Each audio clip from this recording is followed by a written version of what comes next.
The Royal Islamic Strategic Study Center (RISSC) merilis daftar tokoh-tokoh Muslim paling berpengaruh di dunia 2023. Nama penghafal Al-Quran Muzammil Hasbalah muncul perdana sebagai tokoh baru yang mendapat predikat tokoh Muslim paling berpengaruh tahun 2023. Siapa Muzammil Hasbalah sebenarnya? Berikut ini informasi mengenai profil Muzammil Hasbalah selengkapnya yang dirangkum dari berbagai sumber. Dilansir dari situs resmi Universitas Tekom Semarang. Muzammil Hasbalah lahir pada tanggal 21 September 1993 di Desa Payatijo, Kemukiman Gampong Hang, Kecamatan Pidi, Nanggroe, Aceh Darussalam. Muzammil Hasbalah mulai terkenal saat dirinya mengunggah video rekamannya membaca Al-Quran dan menjadi imam salat berjamaah.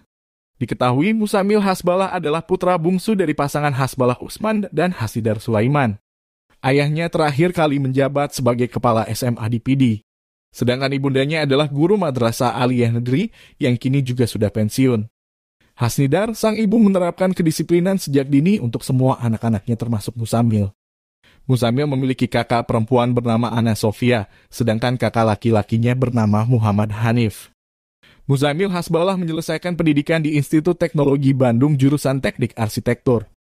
Di samping itu, Muzammil Hasbalah juga dipercaya menjadi Imam Masjid Al-Latif Bandung dan Masjid Salman ITB karena suaranya yang merdu dan fasih dalam membaca Al-Quran. Sebenarnya Muzammil Hasbalah sudah mulai mengunggah video dirinya menjadi imam salat sejak 2012.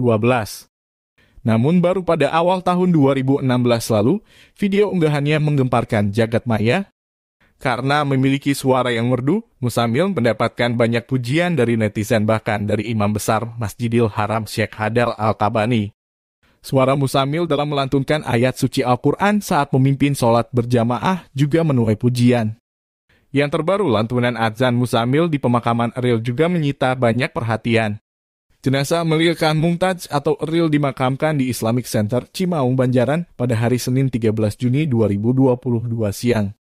Prosesi pemakaman tersebut dihadiri oleh pihak keluarga dan kerabat dekat. Sebelum dimakamkan, jenazah Eril terlebih dahulu diadzani oleh Muzammil Hasbalah. Alunan adzan yang sangat merdu membuat suasana kian syahdu,